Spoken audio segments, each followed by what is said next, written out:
कुछ बात बन सकती है। मैं हमेशा कहता हूं कि किसान और गरीब ये दो इसे हैं जिनको आगे चालन की जरूरत नहीं है। आगे तो सारी सरकार चलावा है। 70-75 साल हो गए देश न आजाद हुए, हमने इब के इतने बढ़ा दिए, इब के इतने बढ़ा दिए, बूढ़ा की पेंशन इतनी थी इतनी कर दी, गेहूं का भाव इतना था इतना कर दिया, मजदूरी बढ़ा दी। ये जो है ना, ये तो धीमी रफ्तार के सौदे हैं। देखिए यार, तन्ना सुनाने लग रहा हूं मैं। ये मैं इसलिए कह रहा हूं कि अगर गरीब की गरीबी मिटानी है और किसान को समृद्ध बनाना है तो अच्छी चौकड़ी जो सरकार मरवाओगी वो है चौकड़ी मार की बात। न्यू मकान की बात है, कुछ नहीं दे रहा। और रात में 11 बजे खबर आई तो इसने मैं ठाया, मैं सोने लग रहा था। हरियाणा की लिस्ट आ रही है, हरियाणा की लिस्ट। तो लिस्ट में प्रेमलता का भी नाम वक्त तेरा, मैंने तो टिकट मांगे नहीं, तन्ने किसा मिल गया। या मेरे तो इस बात का नाराज भी हुई। मैं बोली तने खुशी नहीं हुई मेरे टिकट मिलने से। मैं मखा नाराज तो मैं होता, लेकिन मैं तो पहले MP था, मेरा तो मामला फिट था। और जिस तरह ये कृष्ण पवार का फिट हो रहा है, 6 साल खातर कोई लड़ लियो। मंत्री तो न्यू कहे कि सरपंचों को रिकॉल करने का अधिकार है। यल इसी पार्टी AIC संस्था है राज्यसभा, इसमें कोई रिकॉल कॉल कुछ नहीं है। 6 साल में मेरे वर्गा हो कोई, जैसे मेरे बेटे को टिकट दे दी पार्टी ने, 3 साल रह रहे थे मेरे, मैंने छोड़ दिया। मैंने कहा पार्टी का अगर ये निर्णय है कि हम परिवारवाद के खिलाफ हैं तो मैं कहा भाई मेरी ताल। मेरे बहुत से साथियों ने कहा, मैं यही तो कहता हूं कि राजनीति में गिरावट कितनी है। बहुत से साथियों ने कहा चौधरी साहब वो तो कहा गया, इस्तीफा देने की क्या जरूरत है।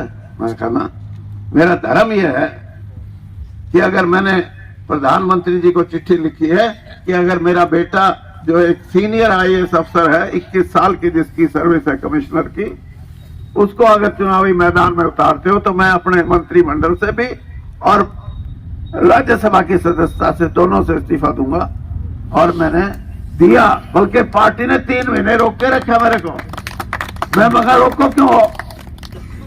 बोले हमारे थोड़े हैं, कहते हैं यहाँ बहुमत नहीं है राज्यसभा में, इसलिए आपको 3-1 महीने और साध लो काम। मगर चलो अच्छा, 2.5 लाख रुपये मिलने से मगर क्या फर्क पड़ेगा।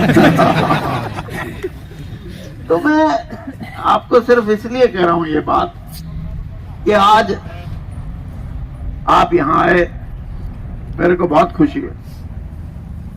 लेकिन एक बात मेरी याद रखना, अगर इस देश को बचाना है तो राजनीति से और सामाजिक जीवन से भ्रष्टाचार को मिटाना होगा, तब तो गरीब आदमी ऊपर उठेगा। ना तो भ्रष्टाचार से तो दबा के रखा जाता है जरा गरीब आदमी। गुरु रविदास का, संत कबीर का, गुरु नानक का हम नाम क्यों लेते हैं? इसलिए लेते हैं कि उस समय का जो इतिहास था उसमें राजे महाराजे और बादशाहों का तो जिक्र हो सकता था इतिहास में, लेकिन इन 3 गरीब परिवारों से जो उठ के जिन्होंने समाज को जगाया, समाज मृत प्राय था, समाज आत्मा मर चुकी थी। चाहे वो स्वामी दयानंद के समय में हुआ हो, चाहे गुरु रविदास के समय में हुआ हो, ये जो लोग जो भक्ति मूवमेंट से निकल के आए हैं, ये किसी एक जाति के नहीं, किसी एक धर्म के नहीं। गुरु नानक जी को मुसलमान ये कहें कि हम दफनाएंगे, हिंदू ये कहें कि नहीं हम इनका अंतिम संस्कार करेंगे। यही कबीर साहब के साथ हुआ था। कबीर साहब को भी, कबीर जी को भी कहते थे कि मुसलमान भाई कहते थे हम इनको, ये तो हमारे में से हैं। हिंदू कहते थे नहीं हमारे हैं। इसलिए आज समाज में इनके दर्शन को, इनकी शिक्षा को अगर हम अपनाएं तो बहुत कुछ हो सकता है। लेकिन अगर इन महापुरुषों का जन्मदिन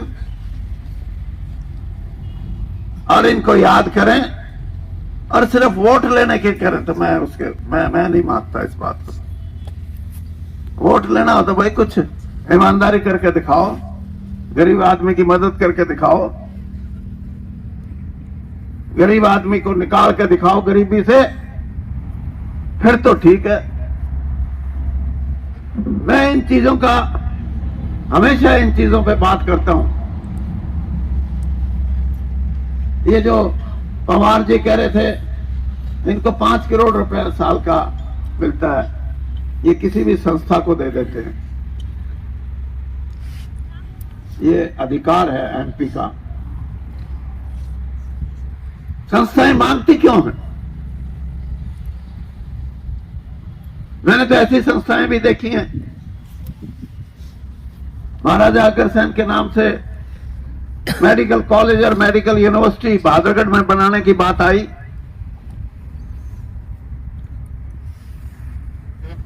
तो जो स्टेज जैसे ये भाई अपना स्टेज कंडक्ट कर रहा था, कहाँ गया? हाँ, नरेश सोंगरी। इस तरह वहां हमारे जो अब राज्यसभा के एमपी हैं आप पार्टी के, सुशील गुप्ता जी, वो सेक्रेटरी थे स्टेज के। उन्होंने जलसा शुरू होने से पहले एक शब्द कहा कि देखो भाई, जो दानी आदमी है वो 11 लाख से कम की कलम ना दिखाइयो, दिखाइयो ना।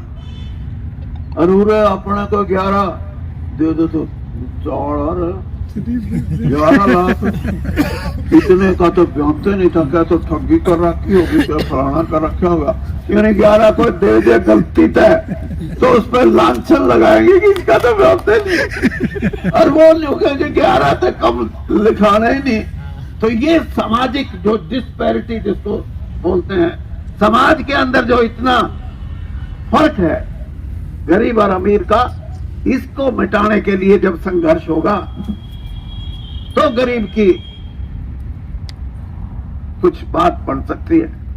मैं हमेशा कहता हूं कि किसान और गरीब ये दो इसे हैं जिनको आगे चालन की जरूरत नहीं है। आगे तो सारी सरकार चलावा है।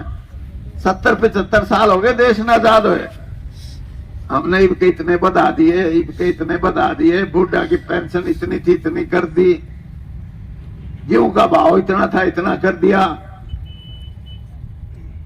मजदूरी बढ़ा दी। ये जो है ना, ये तो धीमी रफ्तार के सौदे हैं। ठेकेदार चलना सुनाने लग रहा हूं मैं। ये मैं इसलिए कह रहा हूं कि अगर गरीब की गरीबी मिटानी है और किसान को समृद्ध बनाना है तो अच्छी चौकड़ी जो सरकार मरवाओगी वो है चौकड़ी मार की बात। मकान की बात कुछ नहीं दे रहा।